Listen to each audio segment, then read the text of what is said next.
Friends, let's set another good question on the national income.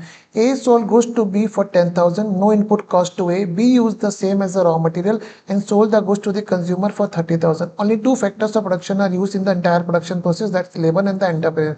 Wages paid 18,000, what's the amount of the profit?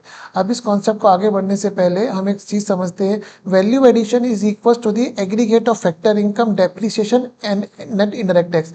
अब question में net indirect tax zero given है, dep zero given है, hence question में value addition is equal to factor income. तो हम इस data को table form में पुट करते हैं.